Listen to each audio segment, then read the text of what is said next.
Oh, CK ban. That's intriguing. Another hero that is Rasta, one of the high quality supports still left, which we've seen some teams just first pick or even first ban in some cases. I mean, has highest base damage the entire game. His shard makes him really good mid to late game.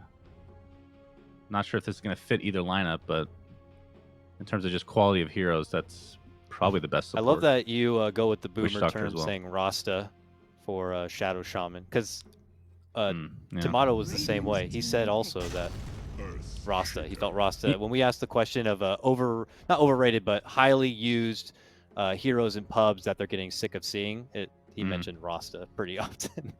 You know, I actually, for some reason, I can't kick the Shadow Shaman Rasta thing, and I can't kick Lothar's. I've been saying Lothar still. I cannot bring myself to say Shadowblade. Dude, it just comes out of my mouth without me thinking. I didn't even play Dota 1, and I say Furion and Rasta as well. It's so stupid. Like, this goddamn game, man. Furion's a pretty common one. I still hear plenty of people pull out. So we see Earthshaker here. Okay, Silencer. This could be the off-lane Silencer for Saberlight, which would mean this is be a mid Void Spear probably. But then that means you have all 3 cores already. Yeah, I don't know. That's true.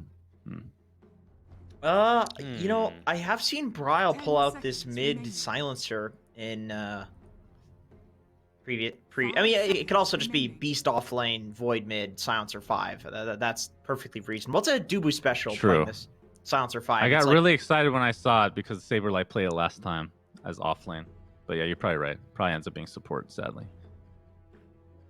He just like Dubu likes to play these like run at you and harass you 5s, which is, you know, basically all of them these days, unfortunately, for offlane players.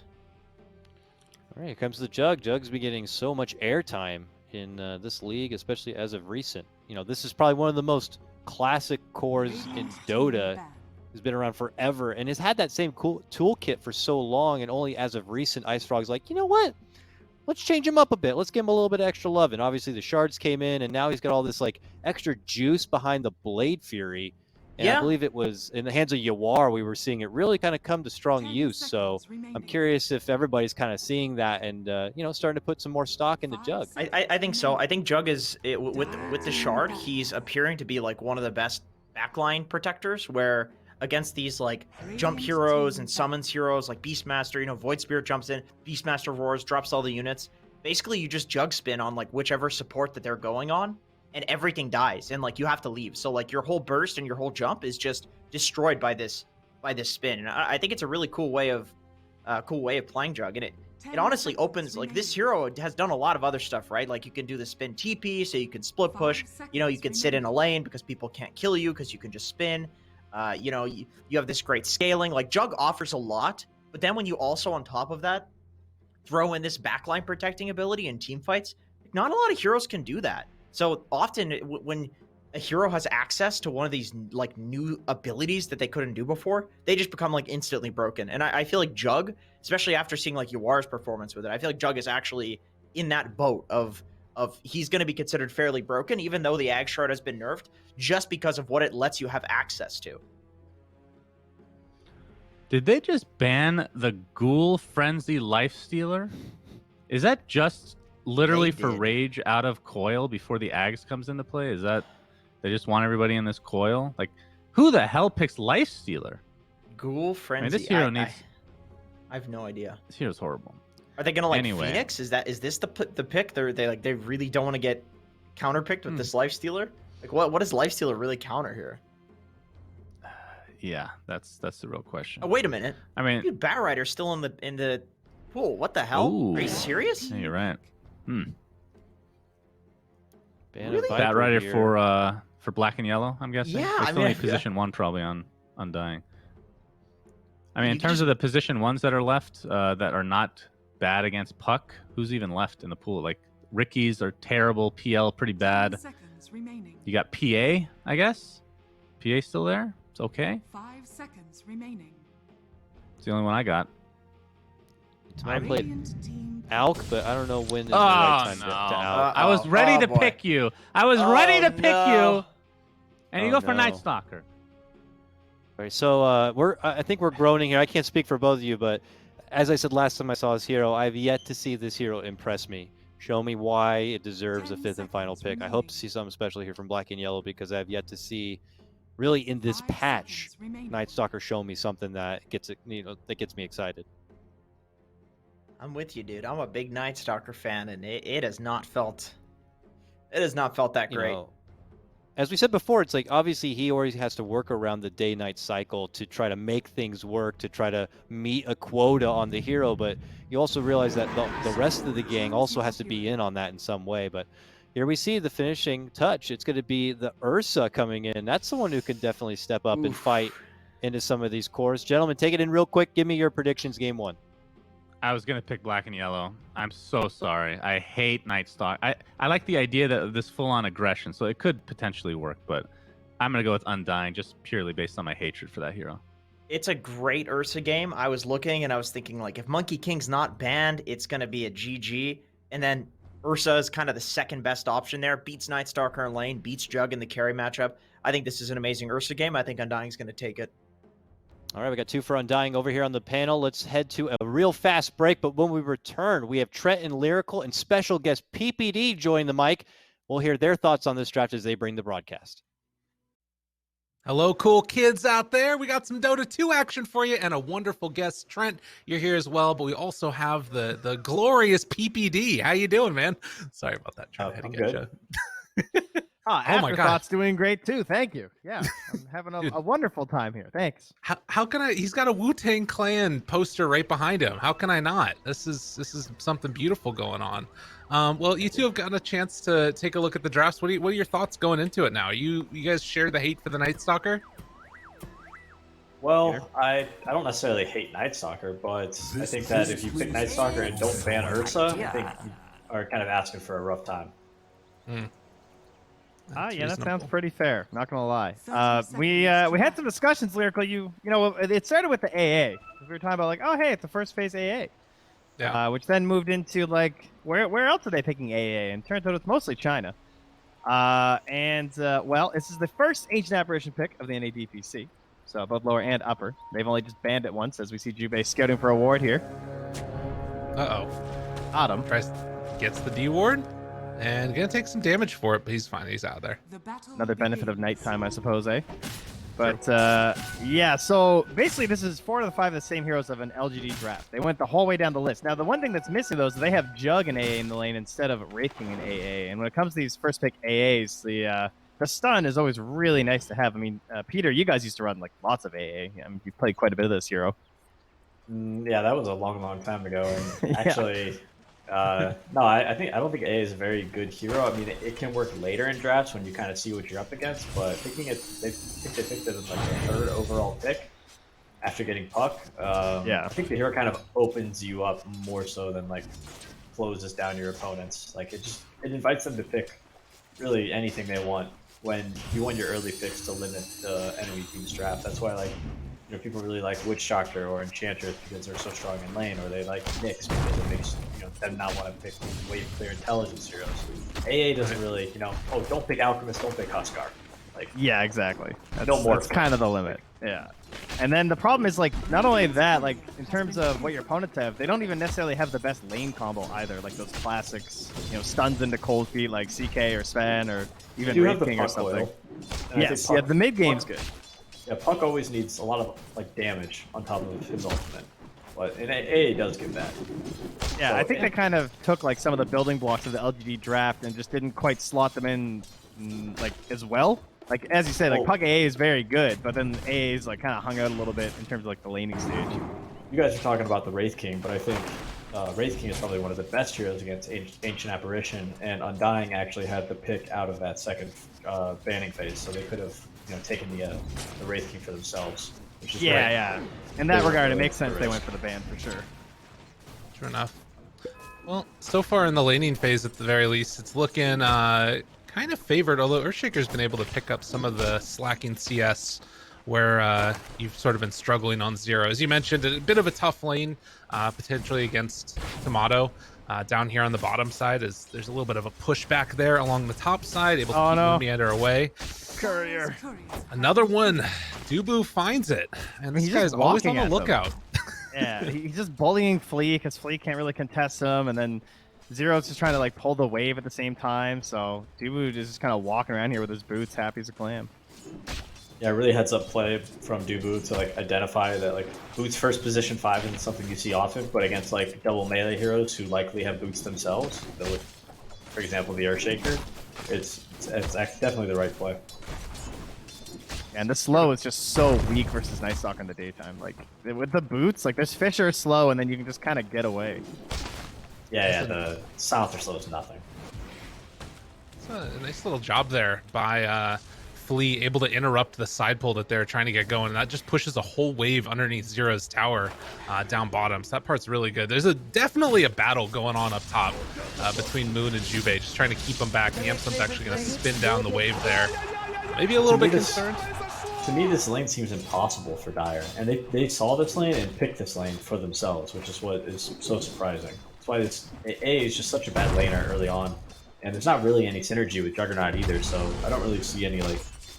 I think Beastmaster's going to take over this lane early and maybe even take the tower with the 5-minute catapult. Yeah, they're gonna need like one of those perfect puck rotations at 6 or something to try Look at and the salvage CS, this. it's already a massacre up here, to be honest. Look at Yamsum right now getting hit by these boars. He actually can't even move. He's at 240 move speed. AA is just so bad against Zoo, and these guys they banned Enchantress with their first phase bans, which is kind of like the best hero against Beastmaster. But then they didn't even take it. They took AA. You're gonna harp on it. I can feel the like frustration there in your voice. This hero it just doesn't do well with we call it Zoo, right? Yeah. It's just like summons, like AA. You know what? And if they didn't really ban much Zoo, they banned Oracle, they banned Wraith King, who was like pseudo Zoo, and then I forget their third ban, but Beastmaster, they took it before the bans, so. Good way to do it. Keeping that pressure on. Yamsum's going to try and spin him down here, but does a little bit of split up, only able to get one of them. We'll see if the Jug can catch back up later. I mean, I guess that's the thing, is like maybe just looking forward towards those mid-game fights, and particularly the first nighttime, which is coming up. But right now, they're losing all 3 lanes. On the bright Yeah, so- side, anyone could be feeding right now, and no one's feeding.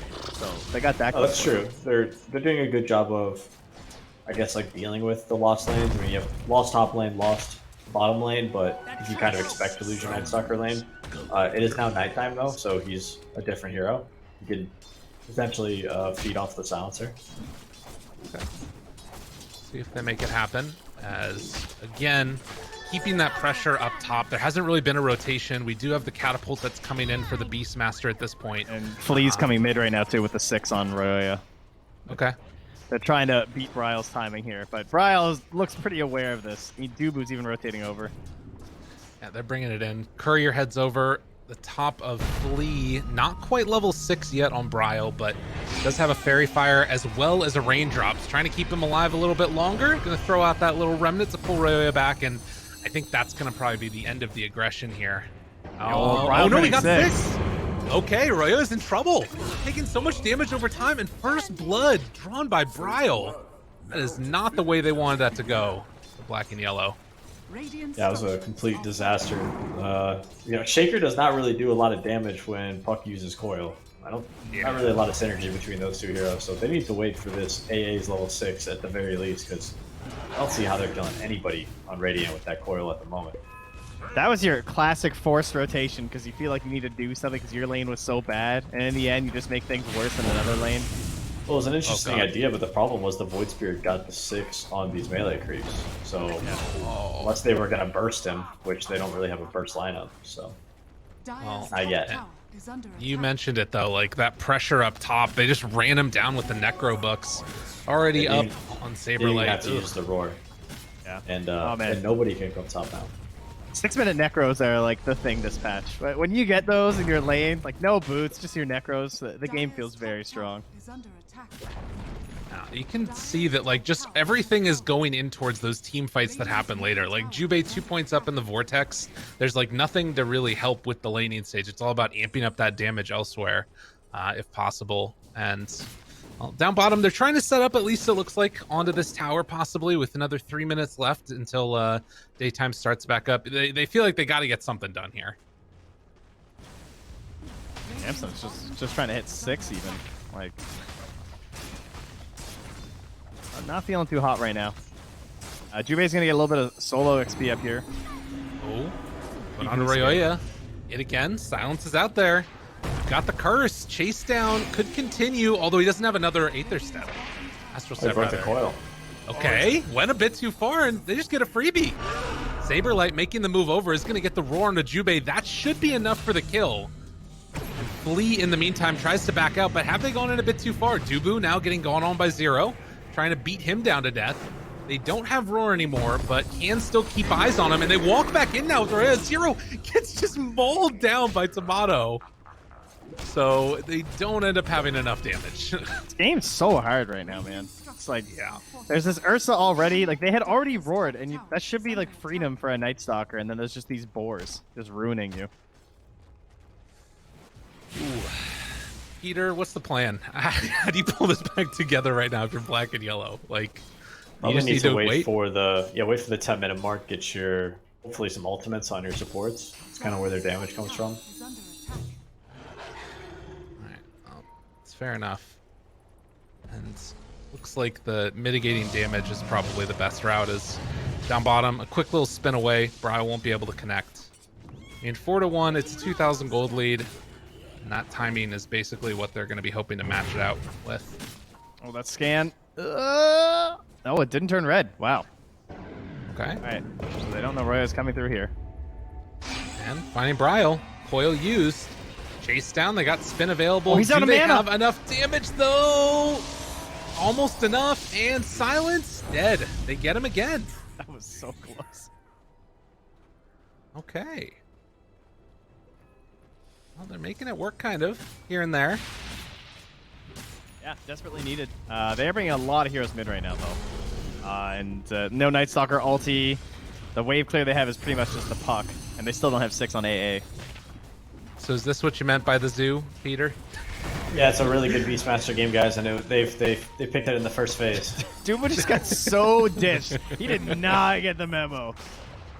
Damn. I mean, Yo, that Dubu, is... There's 5 heroes. You can move back now. No, I'm good. There's something to be said too. Like, I feel like this was a problem that sometimes came up with Night Stalker as well, where like you would have this great vision that'd be provided, and then like it wouldn't matter because they would just walk at you and you die. But they're pulling it back a little bit at least here this last couple of minutes. Middle tower is under attack. Beastmaster's a hero with a ton of wave clear, and you don't necessarily have to see the enemy if all their lanes are pushed into them to figure out where they are. Yeah, fair enough. Zero just gonna give up his life there, and another round of push coming through. Saberlight has already popped the Necros and gonna start scouting a bit, looking for a war target. And well, do they have the tome coming in yet? I think Jubei. Actually, it's on Flea right now. Okay. Right, it was in his stash, so. They're both really struggling on levels, so not surprised. Jubei's gonna try and go top to get a 6 and probably die for it. We didn't That's even get a okay. 6. Yeah, it's the 5 life. Has fallen. A death for level 6 is worth it, I think, in a game this desperate. I mean, they're only 1k down though, so Bucket's farming really well actually. Radiant's A lot of times it's been feeling like Royoya is kind of that backbone to this team in particular. The one who kind of makes the plays. On the puck this time, it feels like he's the one that's going to need to, I guess, be keeping on making these rotations. 3 kills so far. Did get picked off once. For sure, he's going for the Witchblade too, which is kind of that carry puck build, and you can build Yeah. puck in a way where you can really scale really well on this hero, and he might do that this game. It seems to be the most common one now for sure. It's like Witchblade into all like the phase shift attack stuff. Yeah, it just depends on what kind of follow up you have. Is like is mobility what you need, right? Do you need to catch your opponents, or do you need damage to kill them? And in this game, kind of seems like he needs damage, since I don't know if his draft is most ideal with a puck, but hold on, Night Stalker. Zero is just struggling. I mean, he's just in here farming jungle. Like his. Well, he's had to give up the bottom lane to the Juggernaut, who had such a rough time top, and then it's not like he could go top either. So he kind of just Yeah. stopped farming after laning phase, and he's more of a glorified support at this point. It feels pretty rough. I mean, particularly in between these nighttime cycles, you just kind of have to chill, it feels like, and get whatever farm you can, give things up along the way. Dubu. Well, they finally have their level 6s on their supports now, and they Okay. do have a smoke, so they might look to go here. Hopefully, they don't do it underneath a hawk or anything. Doesn't I look don't know like if that hawk vision saw it. looked like one of those where if like they had their, thing over the top of it, they might have seen it, but They they also are ran going to into TP his out. boars too, so Yeah. They port admitted that they look like they're doing a smoke of their own, which is convenient timing. I think they pinged out the fact that the Jug was going to the Ancients. They kind of saw him retreating back that way. Ryle pointed out, so now I think they're just going to punish that. Dire's middle tower is Oh, under And they have the Yamsum. Hawk there too, so at least they know he's left. All right, does he go back? Does he go back for his stack, or does he just finish off here and head to the other jungle? All right, some good heads-up play here, recognizing the inherent danger. He dodges away. Both teams able to dodge the smokes. We haven't seen any of these ultis, but Dubu's got his global as well. So if things pop off, I don't know. That feels like it's kind of just a backbreaker for this black and yellow team in a way. Yeah, anytime this Beastmaster is missing, I kind of think you know something is up, right? Like, this guy's the one pushing all the waves, anyways. Ursa's just kind of jungling, getting his Right. Battle Fury, Dire's and bottom good heads up from Yamsen to get out of there. Tomato, speaking of which, finishes off that Battle Fury now as they try and find Zero, and he does have ulti. 16 stick charges. I think he's just going to be giving up his life yet again, and he's just sort of the perennial sack that they keep on He's throwing level away. 7. He's level 7. Moon Meander is 9. This guy, that was the squishiest Night Stalker I've ever seen. Yeah. tower is under attack. Yeah, dude, it feels bad. What's he even going for I next? don't really know if did they really just take this Night Stalker because they saw the LGD draft and they had Night Stalker and they were like, oh, this combo works well. Like I don't even see how it's a particularly great Night Stalker game with a lot of these heroes. Well, I if like they- preying on the silencer, I suppose. Maybe if they take the series, we can ask him after game 3. I like that plan. It's looking less and less likely. Game number 1, you never know. Oh, Warm-up wait a game, minute. Still early. Wait a minute. Ryoya, Whoa. Global comes out. He explodes. Oh, and now they take down Yamsum on the other side of the map as well with just a solo Saberlight. A little bit of help there from Bryle as well. But if this battle keeps on, they can't really do much here, Under surely. attack. I mean, They they need want to stick Coil. around. Dire's Yeah, bottom Silencer actually seems quite good against Puck. I mean, not only do you have like more kill threat on the Puck, or maybe you make him feel like he needs to go Yules to deal with the global, but his teammates can't really follow up with their spells. If Yeah. Dubu just waits for that coil to go out, and this time they actually got the jump on him, so they're able to use it aggressively. But kind of worried about their mid game fight if they can't follow up. Yeah, it puts that pressure on them in between the globals to like rush into engagements too. At least Coil's like a shorter cooldown. Oh, they're trying to kill the Beastmaster bottom, but Night Stalker. Jesus, there's My no man, way. it's not Oh, the working. purge. God, No. he's gonna gobble him up. He's dead. Now Moomiander shows back up. Echo, but stolen coil, and now gonna try and get out of there. Ryoya, can he break the TP? Even Dubu is gonna get out. Damn, dude, Dire's that one bottom hurts. kill. is under attack. No, huge kill on Beastmaster. Like, You think that's good? You think? I mean, you think they care about another Night Stalker death at this point? This That's a guy's, fair just- point. this guy's more of a spectator, I think. All right, fair enough. When it's good enough to just get 2 kills instead. Oh, this one might hurt though. Losing Ryoya, can he get out? Play his way out of here? No, not gonna happen. Man, Moon was kind of stone cold there too. He was holding the whole time of the coil. He didn't like steal orb or anything to escape. He just really wants that next coil. Yeah, that's fair. It's crazy. It's like every hero on Undying kind of has a great game based upon just the draft alone. 'Cause they're gonna pull back in Jubei now. That is what drafting is all about. I mean, usually, like, if you're drafting though, your team ends up with some good stuff too, right? Yeah, what happened with Black and Yellow? That's kind of what we were talking about. Is like they actually pick themselves into some like counter pick lanes, and the AA doesn't really help them in their draft at all. Yeah. So it's AA's like, hey, I'm gonna pick AA, and we're gonna lose our lane. And we're also Just a like, heads up. I don't know, like Oh, it's tough. It's tough. game is hard. Puck goes down Yeah. again. Global kill. Oh, roar afterwards. Trying to All right, blow up on one it. here. They're gonna Oh, no, not please. get stuck onto Dubu. The lift back, Moon. He's gonna keep his buddy alive. Can they salvage anything here? Find any follow-up kills? Yamsum's gonna get chased down by Tomato. He's gonna die as well. And now the lift up one more time for poor old Night Stalker. 4 dead again. And one hurts. to Undying's credit, they have played That's extremely it. They clean called this it. game, and that's it. They Damn, called dude. it. Holy All right, crap. I'm was gonna fine with say- that. I was gonna say one more thing. When the enemy team is first pick, it's really important that you win your side lanes, and you should wait until you see the enemy team's cores and then pick something that's good against them. Right. That's And like the that- whole that's point, oftentimes right? That's why people pick really like strong meta supports like Witch Doctor and Enchantress, is because they're always just good in their lane, whereas AA doesn't do anything. AA is a lane loser, which sucks because they get to hold their last pick, right? So then they last pick this Night Stalker, and then they, and then they lose their safe lane too, Yeah. right? So this Beastmaster gets picked early, counter the Beastmaster, beat this Beastmaster in lane somehow. Right. But when you have an AA to start, it's like, what possible carry could you pick to have a good lane versus Beast? I don't know if one even exists. Maybe Naga Siren or some sort of hero with illusions and summons that can deal with the boars. I'm Whatever looking it at was, the hero they list. did not find it. That's for sure. Yeah. So just first pick Puck, like that's the mid hero, get it out of the way. But then just that's why I don't really like that first pick Puck either, because I don't think Puck is a good. Well, the thing is, Puck is, you don't want like your guaranteed mid laner like that, right? Yeah, that's fair.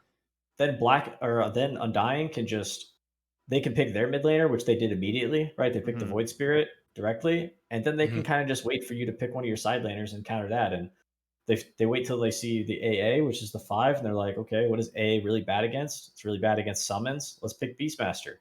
So essentially, what you're saying is the way they picked their heroes, they essentially gave Undying first and last pick benefits, right? Exactly. Yeah, exactly. Yeah.